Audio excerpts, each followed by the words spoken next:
Hello and welcome to another Chelsea chat. Very short one today. I'm out and about, and excuse the wind, excuse me hat if it goes flying again. Second time I've got it from over the balcony. And yesterday it was Chelsea 1, Liverpool 1. First game of the 23-24 season, and the lineup was Sanchez in goal. It was right wing back Reece James, Caceido in front of him, at the side of him, next to Thiago Silva. He had Colwell to the left of him, and at left wing back it was Ben Chilwell. In the middle we had Enzo Fernandez and Conor Gallagher.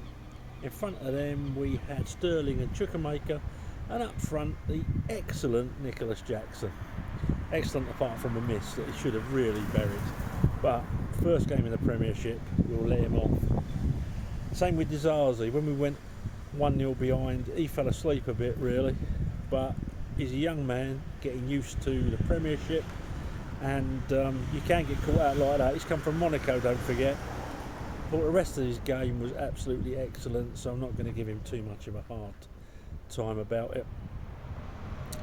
So there we were. We had 60% of possession against Liverpool. Almost a third more passes, and apart from the first 25 minutes, well, let's be honest about it, they ripped us a new one. That we were worthy of a victory. So Zazi got us level after Salah had scored, after Salah had hit the crossbar, and after Salah had a second goal disallowed for offside. And yeah, good team play. Ball went across.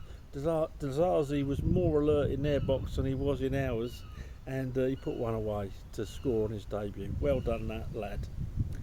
Lots of good things. I'm not going to go too deeply into it today. When we were on the attack, we played 3 or 5 at the back, whichever way you want to say it.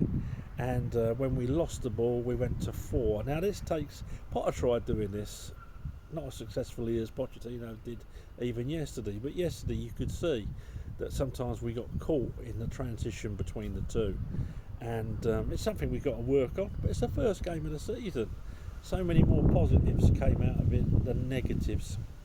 So I'm just going to score. As I say, it is a quick one. I should be back doing the full reviews with the team sheets and everything up next week. Sanchez couldn't do much about the goals. Looked a bit dodgy at times. First game. I'm not convinced he's going to be our keeper all season.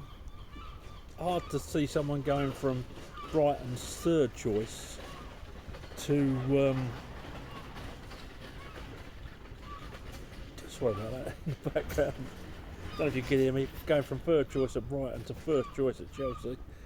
Made a couple of decent saves. Couldn't do much about the goals. Couldn't do much about when Salah hit the crossbar, obviously. But yeah, I'm going to give him a 6.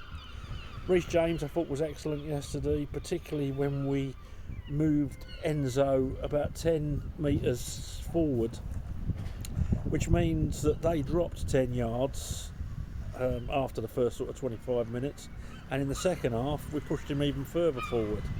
And you know what it showed me? It showed me that we need a real good DM to cover from him when he bombs forward, which is his game really. So yeah, James, he gets I thought we played really well yesterday. There was obviously the cabbages saying last night, oh, he's injured, we've got to get rid of him, we've got to sell him, he's injured again, he's injury prone. When Pochettino did the press conference, obviously some of these vegetables didn't watch. He's on a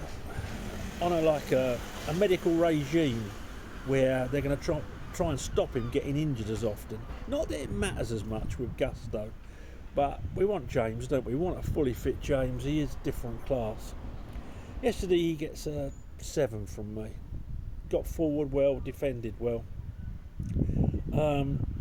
Caceido, am I saying it right?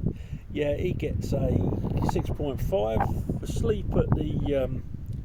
Asleep at the goal, but scored a goal, made amends at the other end. bits and pieces in the game I could really pick holes in, but you know what, he looks a great signing to me, and I thought it was a really, really good debut. You know what, I'm going to give him a 7. Thiago Silva gets a 7.5. I thought he was absolutely imperious yesterday. Next to him, Colwell gets a 7.5. All right, on the goal, he was in. He didn't do much wrong actually. Perhaps should have got a bit nearer to Salah, but as soon as you go near him, he's by you. So give him the benefit of the doubt on that. But 7.5 is all-round game for such a young man. Absolutely amazing. Chilwell, for me, he gets an 8. I thought he was different class yesterday. He should have scored.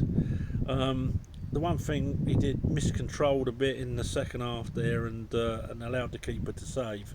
But he was just different class yesterday. In the middle, Enzo is my Chelsea man of the match. He gets a 9. I thought he was superb. He run things, range of passing. Oh, that Dizazi, by the way, can't he hit a long ball? That was great. So Enzo is my man of the match with a 9. Connor is hard to score. First 25 minutes, gave the ball away a few times, but I didn't think he deserves all the stick he's getting, and then again I don't think he deserves quite all the praise that he's getting in some quarters. He's either rubbish or brilliant, and I think he's somewhere in between. And for me, he gets a 7 for yesterday. Gives 100%. Not saying that. If it was for giving 100%, he'd get a 10. But sometimes he does give the ball away in dodgy positions. Wins it back more often than not, but against top quality, is that good enough? I don't know. I'll leave that to Poch. He seems to know what he's doing, doesn't he? Well, in most people's minds. Right, in front of them, Chukwuemeka gets a 6.5. I'm not sure that he's ready yet for a full Chelsea first team. Just my opinion. If you think I'm talking absolute garbage, I totally respect that fact. To me, doesn't always make the right run, doesn't always make the right decision, but gives it 100%. So, well done, Chukwuemeka. Sterling yesterday, another one hard to score, I think. I'll change hands because I must be getting weak in my right hand. No comments, folks. So, yeah, Sterling's a hard one to score because for the first 25 minutes he was absolutely pants. Last 10 minutes of the first half I thought he was really good, and I thought the last 20 minutes of the second half he was excellent. Best he's played since he's been at Chelsea. Do you know what? I'm going to give Sterling a 7. I'm going to give Sterling a 7 because if he plays like that last 15 minutes for the rest of the season, he's the player that we signed, and hopefully Poch is slowly but surely building his confidence up and getting back to square one. And Nicholas Jackson should have scored, but do you know what? Makes the runs into the channels, gambles on space. The centre forward, I think we've been looking for, and he gets an 8 from me. So yeah, not going to score the subs, but Mudryk maybe should have scored last minute of the game, but looks a right handful for him. And yeah, I just thought it was a really good first performance under Poch. Poch gets a 9 because to turn that team around, and no matter whether Liverpool are top of their game or not, I know they've lost some players, but you know what, they are still a handful. And to start off coming from a team that was 12th and absolutely didn't look like we're going to win, to a team that looked like they should have beaten Liverpool yesterday, and I think maybe with another defensive midfielder would have beaten Liverpool yesterday. I think he's done a great job. You know that I was a little bit reticent about getting him in. I called him the bridesmaid for years, and it sort of stuck in my psyche, but you know what? So far, so good. He's doing a great job. Have I got any criticism of the owners this week? Yes, I have. It looks like we're paying £115 million for Caceido for a player that we could have got for £100 million. But we've asked for trouble and now we've got it. Is he worth that? No. Is he worth that in the grand scheme of things? If he plays like he did for Brighton last year, And we've seen with Cucurella that's not always the case. Don't think that will be the case because of Caceido. I don't think he's a quality player. Then maybe in a couple of years' time, if we've won the league again, and if we've won the Champions League again, we'll be saying what a steal he was. But 15 million more than we could have got him for in the first place. I just don't know what these. I wouldn't want to manage in my hedge fund. If I had my pension with their hedge fund, I wouldn't be that confident, I've got to be honest. But it is what it is. So Caceido is over the line.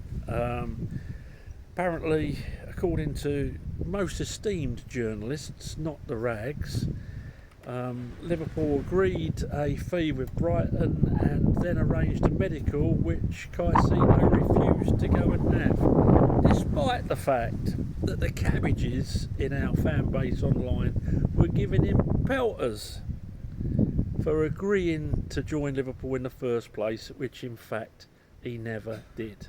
And this is what happens when you use the Daily Fail or the Current Bun as your sole source of football news.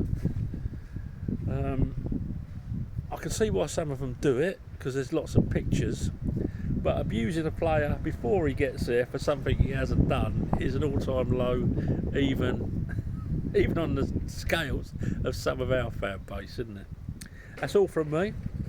I don't think there's anything else I need to talk about. We don't know about Lavia yet. Another great signing and another one in the face for Liverpool if we do get him, although there are lots of stories from eminent journalists saying that he quite fancies the move to Liverpool.